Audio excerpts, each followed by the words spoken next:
Avec ces manifestations très tendues, je vous le disais, ce mardi, affrontement entre forces de sécurité et manifestants. Vous apercevez quelques images, plusieurs personnes seraient mortes. Ce mardi, un incendie, lui, est toujours en cours au Parlement kényan de Nairobi. Donc des Kenyans qui s'étaient mobilisés ce mardi contre un projet de loi finance voulu par le gouvernement. Ce dernier prévoit notamment des hausses d'impôts substantielles, notamment sur certains produits comme le pain. À noter que ce mouvement de protestation, baptisé « Occuper le Parlement », lui a émergé à l'initiative de la jeunesse sur les réseaux sociaux. Les dernières précisions à Nairobi avec la correspondante de France 24, Élodie Cousin.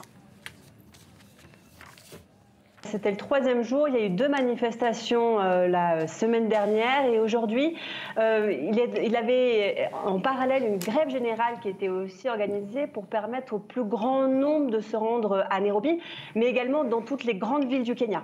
La manifestation a commencé très tôt ce matin, dès 8 h, et les affrontements avec la police ont commencé quasiment juste après 8 h. J'étais donc sur place, j'ai suivi ce matin, il y avait différents groupes. Le centre de Nairobi était bondé de monde, il y avait énormément de monde, beaucoup plus que lors des manifestations de jeudi et mardi.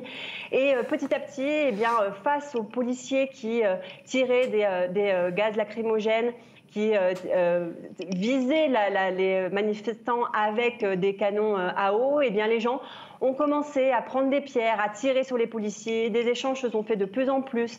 Les manifestants ont fait reculer la police jusqu'à ce que, eh bien, là, on vient de le voir, donc les manifestants qui sont rentrés dans le Parlement de Nairobi. J'ai effectivement entendu des coups de feu par la police qui commençaient à se faire.